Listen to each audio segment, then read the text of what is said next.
ये तस्वीरें वाकई बेहद डराने वाली हैं, क्योंकि कीव को सुरक्षित माना जाता है और वहां एयर डिफेंस सिस्टम है, लेकिन उसे भेदते हुए ये ड्रोन इस ऊंची इमारत में जा घुसा। बताया गया कि कीव में 27 जगहों पर हमले किए गए, जिसमें रिहायशी इमारतें, स्कूलों को नुकसान हुआ। फरवरी 2022 में शुरू हुए रूस यूक्रेन संघर्ष के बाद यह हमला सबसे बड़े हमलों में से एक बताया गया। इसके बाद कीव में 7 घंटे से ज्यादा हवाई हमले का अलर्ट जारी रहा। सायरन बजते रहे, लोग बंकर में छिपे रहे, क्योंकि इस हमले के बाद पूरा इलाका खंडहर नजर आया। इमारतें तहस नहस हो गईं। देखिए कैसे लोग अपनों के लिए रोते बिलखते नजर आए। हमले के बाद डेनमार्क के एम्बेसडर ने तस्वीरें दिखाई और दावा किया कि एक बार फिर रूस ने शांतिपूर्ण कीव में मौत और विनाश ला दिया। Good morning. I'm the ambassador of Denmark, and this morning I'm in the peaceful neighborhood of Solomyansky. The reason why I'm here, you can see behind me, once again, Russia has brought death and destruction to a peaceful neighborhood in Kiev. Rescue workers are on the scene. They've been working tirelessly to save lives, and just a couple of hours ago, a woman was rescued from the rubble, and work is ongoing. The reason why I'm here is that Denmark is supporting the State Emergency Service of Ukraine. We have a cooperation, and Denmark has donated some of the heavy pieces of rescue equipment that is being deployed here this morning. And I can assure all Ukrainians that this kind of attack will only strengthen Denmark's resolve to support your fight for freedom.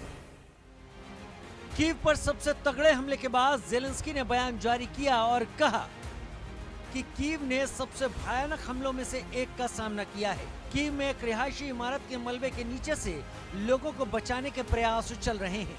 75 लोगों के घायल होने की सूचना मिली है। अब तक 15 लोगों की मौत की पुष्टि हो चुकी है। हमले में 440 से अधिक ड्रोन और 32 मिसाइलों का इस्तेमाल किया गया। इसके अलावा रात भर ओडेसा, जपराजिया, चेरनीहिव, जैटमीर, किरोवोग्राद, माइकोलाइव पर हमला किया गया। इस तरह के हमले शुद्ध आतंकवाद हैं। पूरी दुनिया, अमेरिका और यूरोप को रूस को उसी तरीके से जवाब देना चाहिए जैसे एक सभ्य समाज आतंकवादियों को देता है। पुतिन चाहते हैं कि युद्ध जारी रहे, हम भी जवाब देंगे। इधर ट्रंप से कीव में रूस के अब तक सबसे बड़े ड्रोन हमले पर सवाल किया गया तो उन्होंने ऐसा रिएक्शन दिया जैसे कुछ पता ही ना हो।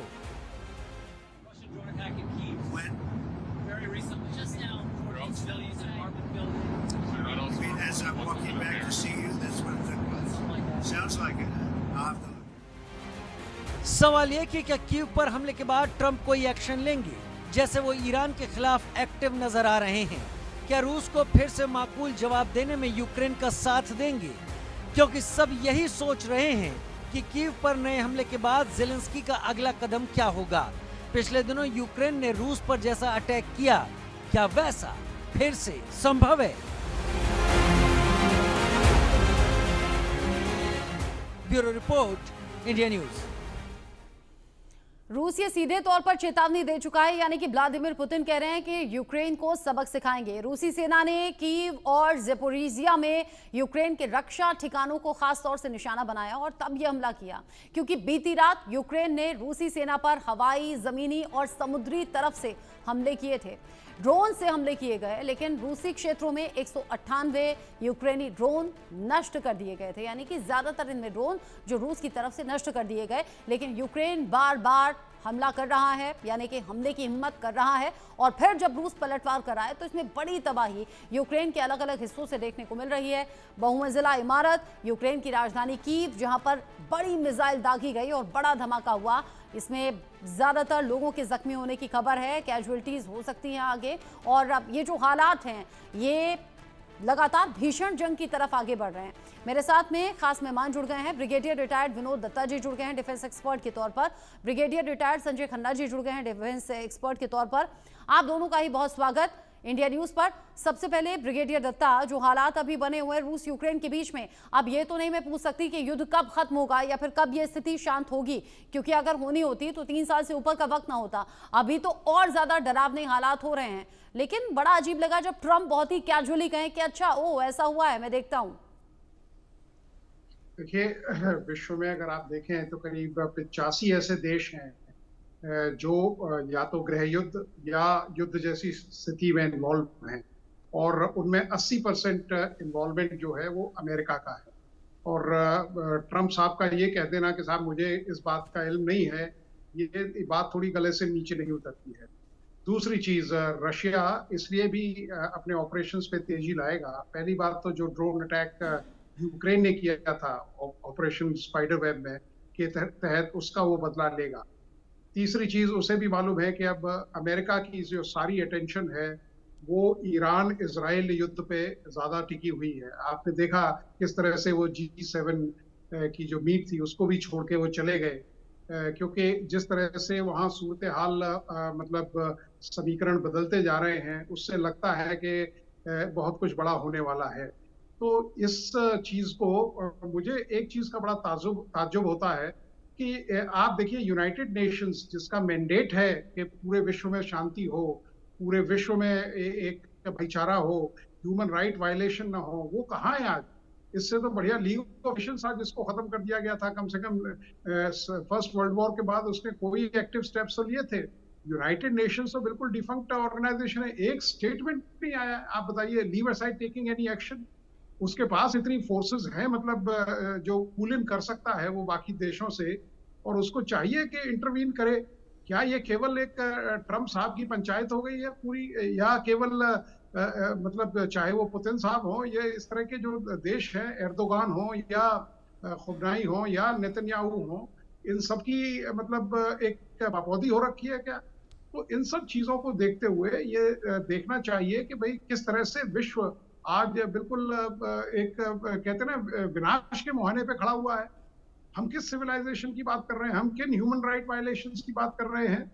हम क्यों किसी देश को ये कह रहे हैं कि साहब P5 देश तो न्यूक्लियर पावर हो सकते हैं, बाकी लोग नहीं? चाइना से कोई नहीं कह रहा, उसने पिछले साल 100 बम बनाए हैं, 2030 तक उसकी 1000 न्यूक्लियर बम बनाने की क्षमता है, उससे कोई क्यों नहीं कहता? तो इन सब चीजों को देखते हुए, क्योंकि ट्रंप साहब भी आई थिंक जिस तरह के वो डिसीजन ले रहे हैं, मुझे तो ये लग रहा है कि युद्ध खत्म तो वो कहीं नहीं करा रहे, लेकिन हाँ उनको प्रज्वलित जरूर कर रहे हैं। तो इन सब चीजों को मद्देनजर रखते हुए, क्योंकि अगर अरब इजराइल वॉर किसी और स्केल पे चली जाती है, या रशिया जिस तरह से उसने कीव पे हमला किया है, जिस तरह से उसने और इंस्टॉलेशंस पे हमला किया है, वो बताता है कि वो अपना जितना भी एरिया है उसको वो लेने की कोशिश करेगा, जिससे कि कभी भी अगर नेगोशिएशंस होते हैं तो वो at least he is at a bigger advantage और a better advantage than Ukraine, और वो कहेगा कि साहब नीपर नदी से ईस्ट वाला इलाका मुझे दे दीजिए, बाकी आप ले लीजिए। आप कह रहे हैं कि युद्ध और ज्यादा भड़काने का काम ट्रंप कर रहे हैं। ब्रिगेडियर खन्ना, अगर ट्रंप वाकई ये काम कर रहे हैं तो इसमें उनका अपना फायदा क्या? देखिए, मैं आपका सवाल का जवाब देने से पहले संक्षेप में कुछ बताना चाहूँगा कि ये लड़ाई आज की नहीं है, 2014 से चल रही है, जब रशिया ने यूक्रेन को इन्वेड किया था और क्रिमेनिया जो पेनिनसुला है उसको जो उन्होंने कैप्चर किया था। दूसरा उन्होंने एरिया जो कैप्चर किया था वो था डॉनबास, और ये बेसिकली उन्होंने इसलिए किया था क्योंकि यहाँ पे रशियन स्पीकिंग पॉपुलेशन ज़्यादा है, और उनको ये महसूस हुआ था कि यूक्रेनियंस जो हैं वो जो रशियन स्पीकिंग लोग हैं उनको वो कत्लेआम जेनोसाइड कर रहे हैं। तो इस वजह से जो है उस समय से ये जंग चला ही आ रहा है। अब 2022 में रशिया ने फिर इन्वेजन किया, पर उसके जो जियोपॉलिटिकल टेंशन जो उस टाइम चल रही थी उसकी वजह से जो है ये हुआ है। और दूसरा था कि रशिया का जो सिक्योरिटी कंसर्न बहुत बड़ा था, उसमें यूक्रेन को नाटो में ज्वाइन कराने के लिए जो है अमेरिका बहुत ज़्यादा चाहता था कि ये यूक्रेन जो है वो नाटो ज्वाइन करे। रशिया को ये महसूस हुआ कि यूक्रेन भी अगर नाटो ज्वाइन करता है तो वो जो नाटो अलायंस है वो धीरे धीरे रशिया के चारों तरफ जो है नेटो से अलाइड देशों को जो है वहां पे स्थापित कर देगी। तो ये रीजन था। दूसरा, वो यूक्रेन को जो है डीमिलिटराइज करना चाहता था और डीनाजिफाई करना चाहता था। अब मैं आता हूँ अब 2025 में जो है, जो जैसे आपने बताया कि रशिया ने जो है बहुत ही ज्यादा massive aerial strike carry out किए, जिसमें 400 से ज्यादा ड्रोन्स फायर किए हैं, मिसाइल्स फायर किए हैं 27 लोकेशंस को। और वो कीव शहर के ही एरिया को जो है 27 लोकेशंस को उन्होंने किया है। इसमें काफी क्षति हुई है, इंफ्रास्ट्रक्चर को भी हुई है, जान हताहत हुई है, सिविलियन पॉपुलेशन इंजर्ड है। तो काफी कुछ ये हुआ है। अब ट्रम्प साहब जो हैं, इनिशियली क्योंकि वो चाहते थे कि यूक्रेन जो है नाटो ज्वाइन करे, पर वो आज तक नहीं हो पा रहा है, क्योंकि रशिया ने बिल्कुल साफ मना कर दिया है कि वो यूक्रेन को जो है नाटो का सदस्य नहीं बनने देगा। और इस वजह से जो है ये लड़ाई छिड़ी हुई है। और अब ट्रम्प साहब को जो है समझ आ गया है कि यूक्रेन को वो नाटो अलायंस में नहीं ले पाएंगे, क्योंकि रशिया जिस तरह से चल रहा है वो यूक्रेन का जो है ये बात मानने को तैयार नहीं होगा। तो अब जो है ट्रम्प को ये लगता है कि यहाँ पे तो कोई उनको फायदा मिल नहीं रहा है। देखिए, अमेरिका की एक पॉलिसी रही है हमेशा कि वो अमेरिका फर्स्ट, वो ये देखते हैं कि कहाँ पे जो है मैं कुछ करूं और मुझे उसका फायदा मिले। अब इन्होंने क्या किया है, अब ये मिडिल ईस्ट में जो है इजराइल की तरफ जो है अब ये ज्यादा झुकाव उस तरफ हो गया है, क्योंकि वहां से इनको गेन अब ज्यादा मिलने वाला है। इजराइल में ईरान में जो न्यूक्लियर यूरेनियम जो है वो इनरिचमेंट काफी आगे तक चला गया, उसकी प्योरिटी काफी हो गई है। और ईरान जो है वो न्यूक्लियर वॉरहेड बनाने के लिए अब थोड़ा दूर है, सक्षम हो जाएगा। इजराइल के अस्तित्व की लड़ाई है, क्योंकि उसको ये पता है कि अगर ईरान के पास जो है न्यूक्लियर मिसाइल वो प्रोड्यूस करता है, तो उसका सबसे पहला जो है स्ट्राइक अगर होगा कहीं पे, तो वो इजराइल के ऊपर होगा। दूसरा डर ये है कि ये जो हिजबुल्ला, हमास और हौदी हैं, इन सब ये टेररिस्ट ऑर्गेनाइजेशन जो है ये प्रॉक्सी हैं ईरान की। और ईरान जो है कोई भरोसा नहीं है कि कल को जो है वो कुछ मिसाइल जो हैं इनको भी दे दे। तो ये सब देखते हुए जो है ट्रम्प को वहां चिंता हो रही है, क्योंकि ट्रम्प यूएस और इजराइल ईरान में भी जो है ज्यादा मतलब उनका आपस में काफी मतभेद है। और ट्रम्प नहीं चाहते हैं कि उनके पास जो है न्यूक्लियर कैपेबिलिटी हो, जो उन्होंने G7 समिट से निकलते हुए भी बड़ा क्लियर बोला था। और ये जो है G7 समिट में सभी लीडर्स जितने थे उनका ये साझा बयान आया है कि ईरान को न्यूक्लियर मिलिट्रीराइज स्टेट नहीं बनने देंगे। ये बहुत बड़ी बात कही गई है। और तीसरा ये दूसरा जो मैं पॉइंट बताना चाहता था वो ये है कि जो प्रेजेंट सत्ता है अल खमेनी की, वो 1980 में जब 1979 में इस्लामिक रेवोल्यूशन हुई थी, तो उसके बाद जो है वहां पे कट्टरपंथी जो है वो सरकार आ गई थी, जिन्होंने शरिया लॉ लागू कर दिया था। जो ईरानियन पॉपुलेशन है वो बहुत ज्यादा तंग है, बहुत ज्यादा तंग है। और वो भी चाहते थे कि किसी ना किसी तरह से जो है ये रेडिकलाइज्ड जो सत्ता है उसको हटाया जाए। इसमें उन्होंने देखा कि इजराइल जो है मदद कर रही है। अब आप देखें, इजराइल ने ईरान के अंदर घुस के प्रिसिशन स्ट्राइक्स ड्रोन्स के थ्रू किए थे, और वो ड्रोन्स ले जाके काफी दिन तक वहां पे ठहरे हुए थे, और उन्होंने फिर जो है ये कार्रवाई की है। इसका मतलब ये है कि वहां पे जो ईरानियन पॉपुलेशन है उनकी भी उनको मदद मिली है।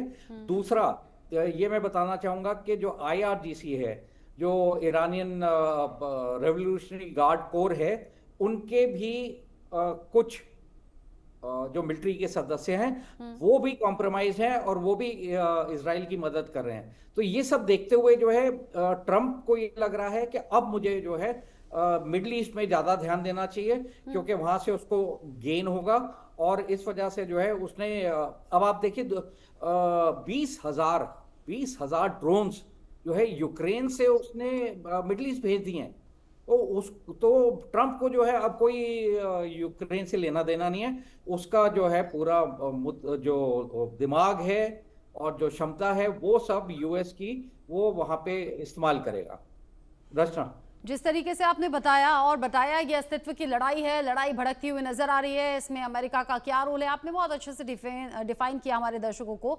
लेकिन ब्रिगेडियर दत्ता, अगर यहाँ लड़ाई अस्तित्व के पीछे ही है तो यहाँ तो यूक्रेन का अस्तित्व ही अब खतरे में है ना, या फिर ये कहिए यूक्रेन में बचा क्या है बर्बाद होने के लिए?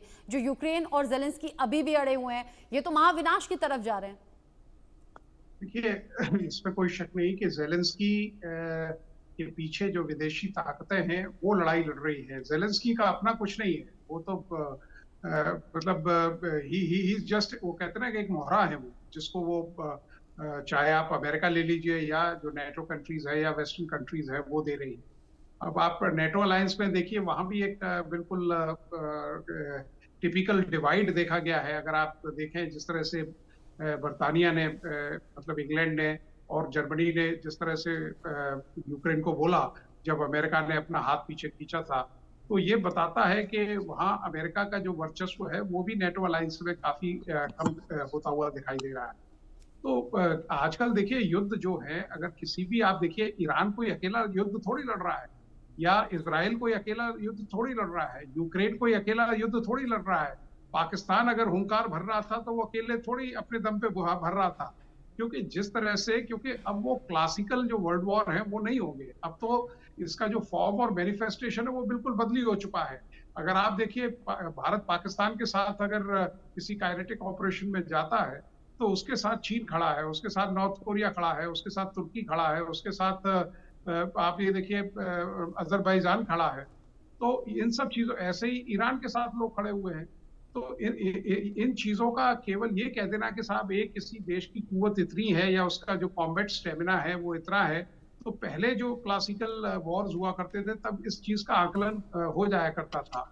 आजकल ये नहीं है। आजकल देखिए किस तरह से, आज आपने बिल्कुल खूब बहुत अच्छा कहा कि किस तरह से आप देखिए यूक्रेन जो बिल्कुल बर्बाद हो चुका है वो अभी बिल्कुल सीना ताने खड़ा हुआ है। वो इसलिए खड़ा हुआ है क्योंकि मतलब उसको कह रहे हैं कि चढ़ जा बेटा सूली पे, भली करेंगे राम।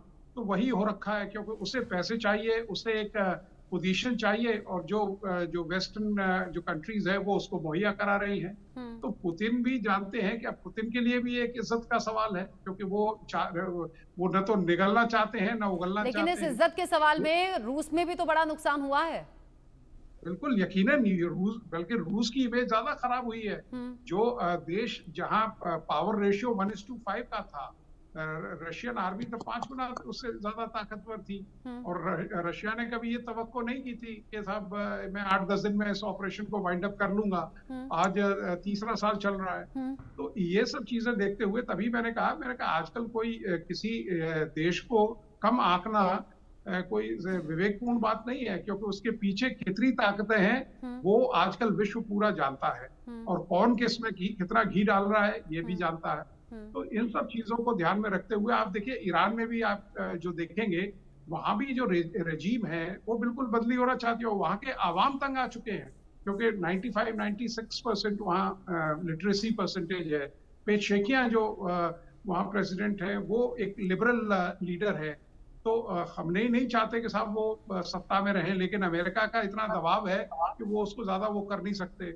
और आप देखिए कुछ ही दिनों में जिस तरह के इजराइल ने ऑपरेशंस प्लान किए हैं, मुझे कोई शक नहीं है, अब काफी लोगों को कोई शक नहीं है कि इसमें कोई पॉलिटिकल असैसिनेशन दोबारा होंगे। जिस तरह से आपने देखा IRGC के जो कमांडर्स थे उनको खत्म किया गया, वहाँ की सेनाध्यक्ष को खत्म किया गया, वहाँ के न्यूक्लियर साइंटिस्ट को खत्म किया गया।